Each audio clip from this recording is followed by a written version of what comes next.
Okay, you got the new TSI 3-wood, right? I do. Okay, that's at least half the battle. Yeah, You got good equipment. the right club.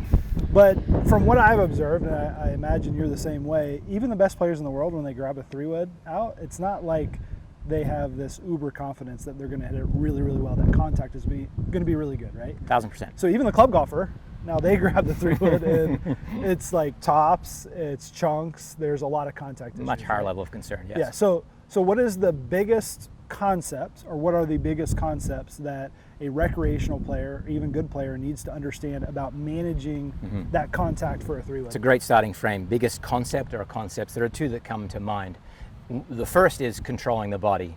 Is the body stable yet turning? And then the second is how wide you create the swing radius, or the circle of the swing. This being what you're trying to create the circle with, but clearly that's only through your connection to the club. So if I'm describing those, starting with the first one, the first thing that I'm looking for people to understand is, yes, we want your body mobile, but we don't want it up and down, nor in and out.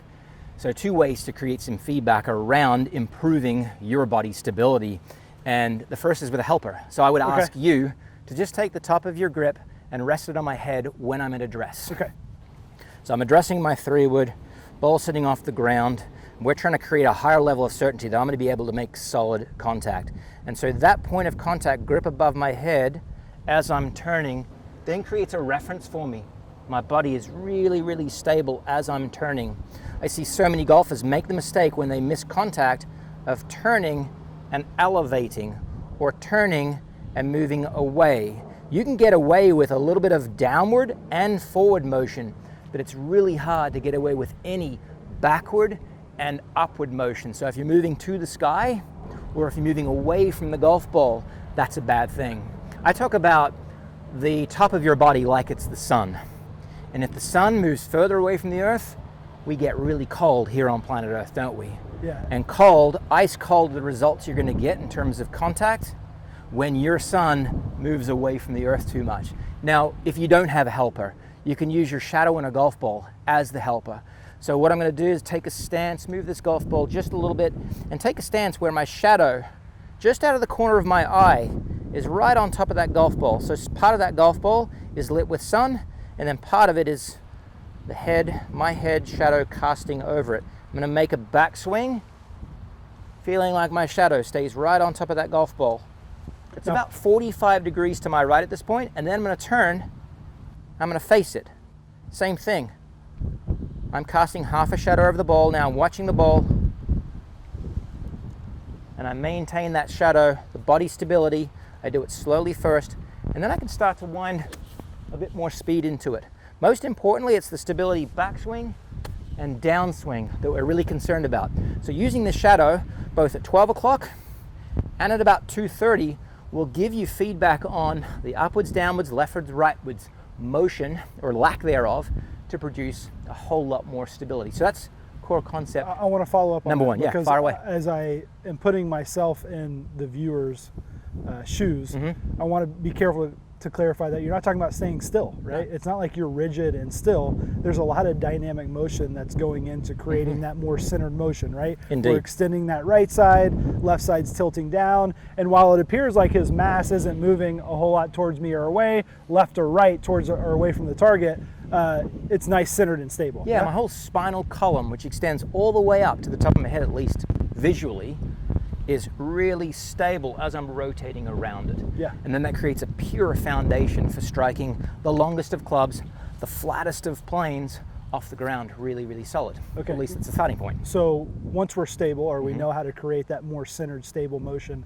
with our body, we got to control the radius. So what are the things that we need to keep in mind to controlling this radius? Yeah, a long, low arc is where I would go. And so I've got 2 alignment rods. You could use 2 shafts sitting about 18 inches apart. I'm going to start with the club dead center of that 18-inch, we'll call it low point window. And all I'm going to do is I'm going to start with the club at the back stick. I'm going to move the club along the ground the entire time. So the club's spending a lot of time along the ground. What I'm feeling as I do that is my arms have to stay really long or wide or extended as I'm doing that. Then I'm going to add a bit of speed to it, or a little bit of motion to it. Feeling stable, extending my arms, because one of the most common mistakes that I see amateurs making is they'll get to impact and their arms are actually pulling in away from, let's say, the ground. Maybe it's an avoidance mechanism, right? They're trying to avoid striking too much ground. Well, the beauty of this club is the longer it spends along the ground, the more solid contact you're about to make. And so it's taking that feeling of arm extension, adding it to the body stability, and you'll ultimately end up with far more solid fairway woods if you'd like me to demonstrate. Okay, but I've got more questions for you. Okay, fire away. So if I'm trying to work on this really shallow delivery, keep it really low.